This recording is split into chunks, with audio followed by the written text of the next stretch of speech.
Bienvenidos oyentes de Radio Sefarad, estamos una vez más con Amelia Muñoz García en este de Cero a Aleph. ¿Qué tal, Amelia? Buenas tardes. Para que nos hable, como cada 2 semanas, de matemáticas y también de judaísmo, por la relación que los matemáticos que nos trae a este programa tenían con el judaísmo precisamente, y valga la redundancia, hoy nos hablará de Irving Ezra Segal, este matemático judío americano que, como nos comentabas, Amelia, dedicó su vida a apoyar, ¿no?, las teorías matemáticas relacionadas con la física cuántica y también la cosmología.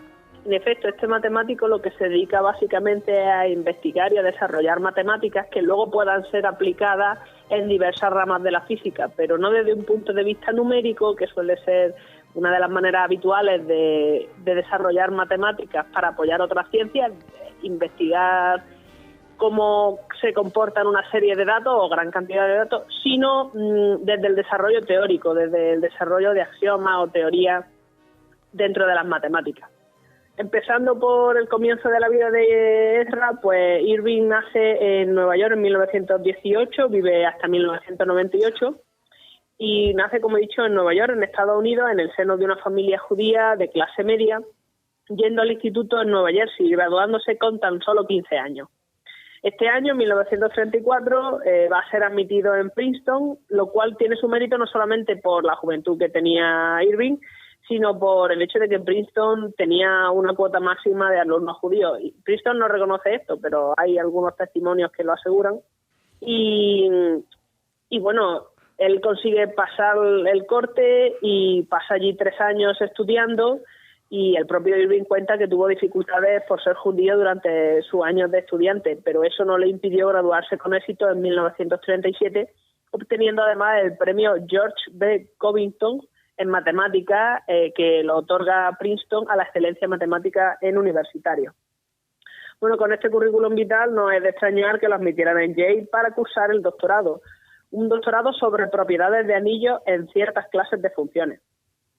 Él lo va a cursar entre 1937 y 1940, pero su tesis no se va a poder publicar hasta muchos años después, porque antes de llegar a la imprenta, Estados Unidos se mete de lleno en la Segunda Guerra Mundial e Irving decide más bien dejar su puesto de instructor que tenía en Harvard en aquel momento para trasladarse de nuevo a Princeton entre 1941 y 1943 para trabajar en el Instituto de Estudios Avanzados como parte de los esfuerzos de guerra, aunque fuera de manera indirecta.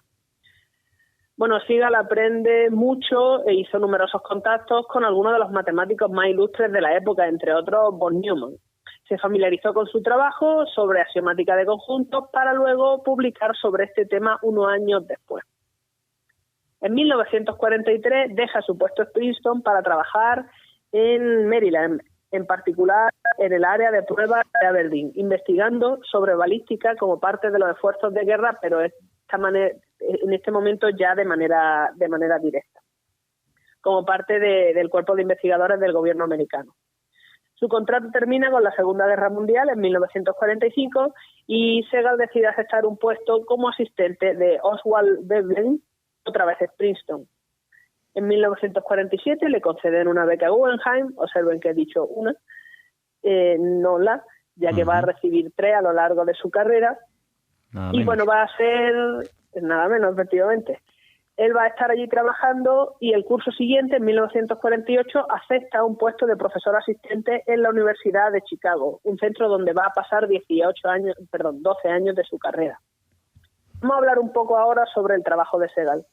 En 1947 publica su importante artículo Postulados para la mecánica cuántica general, acompañada por una serie de charlas que va a dar en Princeton, que es donde estaba en aquel momento. Y bueno, la mecánica cuántica es una rama de la física que estudia el mundo a escala especialmente pequeña, a tamaño átomo. Es muy reciente, posterior incluso a la teoría de la relatividad, nace en torno a los años 20, y los postulados originales los va a plantear Dirac y von Neumann en 1932. Bueno, pues lo que hace Segal es presentar un conjunto de axiomas que modifican los originales de von Neumann Y en el artículo que escribe, Segal introduce la noción de C-álgebra para describir una álgebra de operadores concretos en el espacio de Hilbert. Las C-álgebras lo que se usan actualmente es, por ejemplo, pues en teoría cuántica de campo y en general en mecánica cuántica.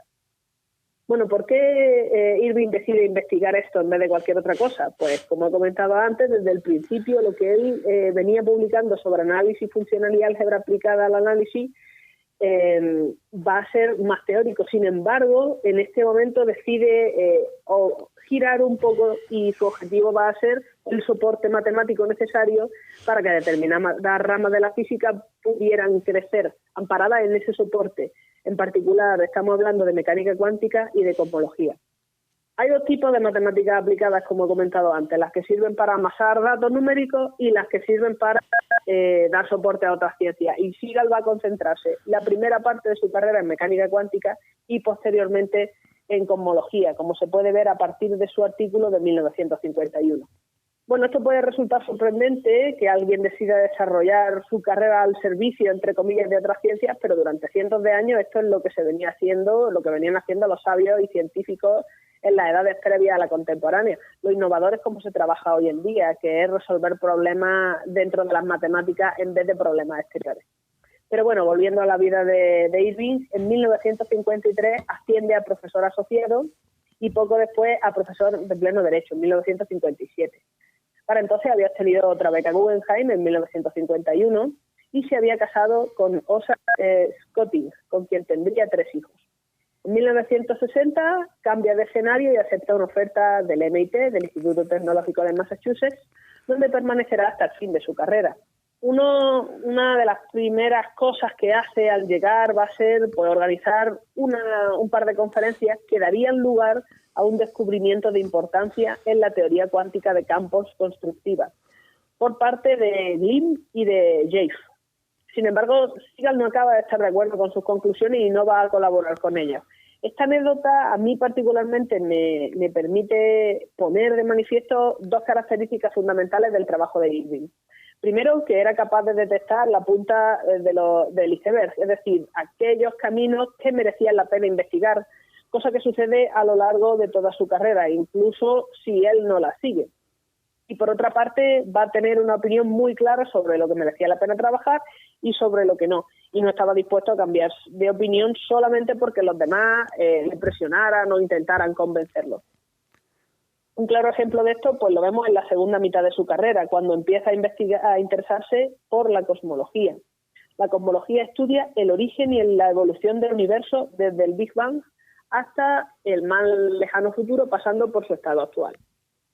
Bueno, Segal empieza a interesarse por esto a raíz de una publicación suya de 1951, como comentábamos antes, titulada Introducción a la teoría de campos cuánticos, constructiva y algebraica, en la que él pues, inicia la teoría de deformaciones de álgebra de Lie.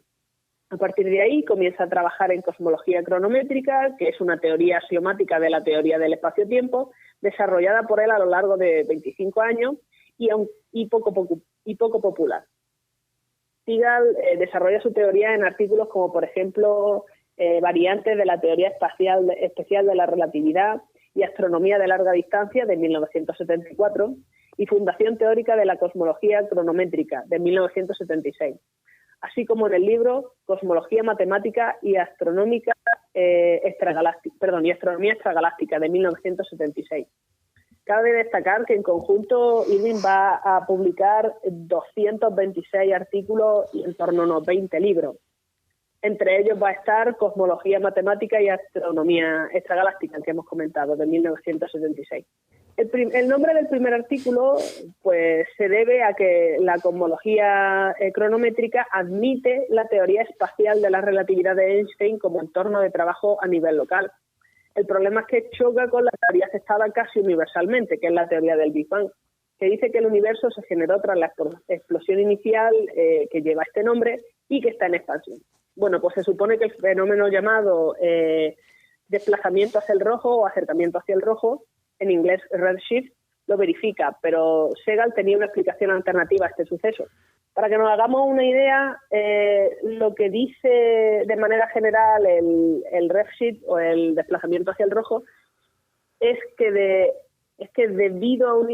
hay un incremento, en la longitud de onda de radiación electromagnética recibida por un detector comparado con la longitud de onda emitida por la fuente. Este incremento de longitud de onda se corresponde con un decremento en la frecuencia de la radiación electromagnética. Explicado con un ejemplo, porque esto dicho así suena un poco seco, ustedes imagínense una ambulancia que se acerca. Cuando las ambulancias se acercan se oyen muy fuerte, pero cuando se alejan se oyen mucho más flojos. Se supone que hay una diferencia, no hay una diferencia de volumen en la ambulancia, pero hay una diferencia en el volumen que nosotros oímos en función de si el objeto se acerca o se aleja, porque la longitud de onda que nosotros recibimos es distinta. Entonces, esto que va a ser el efecto Doppler es paralelo hasta cierto punto con el desplazamiento hacia el rojo. Ajá. Bueno, como a día de hoy es imposible predecir con precisión suficiente para asegurar quién lleva la razón, todavía no se ha descartado nada. Algunos autores, por ejemplo, afirman haber rebatido con sus observaciones las ideas de Segal, ya que hay datos que contradicen las consecuencias de la teoría de Irving. Por ejemplo, la radiación de fondo de microondas que llena el universo por completo no se puede explicar dentro de la teoría de Segal. Y, sin embargo, otras veces nos encontramos con que hay un grupo creciente dentro de los cosmólogos que creen que la redshift se debe a un resultado combinado de la teoría de Segal y del efecto Doppler. Entonces, esto está a día de hoy por decidir. Sea como fuere, Segal continuó siendo un matemático de gran importancia hasta el fin de sus días en 1998. De hecho, tras retirarse en el 89, él va a continuar trabajando. Prueba de ello van a ser artículos de 1991, por ejemplo, la naturaleza del desplazamiento hacia el rojo y la estadística observada al respecto, o la relación distancia-redshift de 1993, o incluso una edición nueva de Introducción algebraica y constructiva de teoría de campos cuánticos. En general, aunque su trabajo no fuera aceptado desde el punto de vista de la física, la validez matemática nunca se puso en duda. Y bueno, se ve que su trabajo era aceptado en parte por la gran cantidad de premios que tenían. Aparte de las 2 becas Guggenheim mencionadas anteriormente, pues tenemos la que recibe en 1967, que va a ser la tercera. Fue elegido miembro de la Academia Americana de la Arte y la Ciencia en 1971, de la Academia Nacional de Ciencias en 1973, correspondiente a la Academia Americana, y recibió el premio Alexander von Humboldt de investigación en 1981, entre otros premios que recibe. Además, va a ser editor del diario de análisis funcional, que va a ser hasta cierto punto en donde él empieza a trabajar investigando. Va a ser editor, como decía, durante 20 años, comenzando al principio de los años 60 y llevando la editorial con mano de hierro, pero de manera justa. Así es como termina Amelia, entiendo, hablando de este matemático judío de Irving Ezra Segal, de un matemático que, como nos comentabas, tuvo una teoría alternativa a la del Big Bang, a ese origen del universo, que no es la única, ¿no? Es la que, digamos, está certificada de alguna manera, pero no solo es la única que se puede, evidentemente, como cualquier teoría, plantear. Esta ha sido la vida de este matemático judío. Esto ha sido de Cero a Aleph y por ello te agradecemos, como siempre, Amelia, que vengas hasta Radio Sefarad vía telefónica para hablarnos de matemáticas y de judaísmo. Muchas gracias. Gracias a ustedes.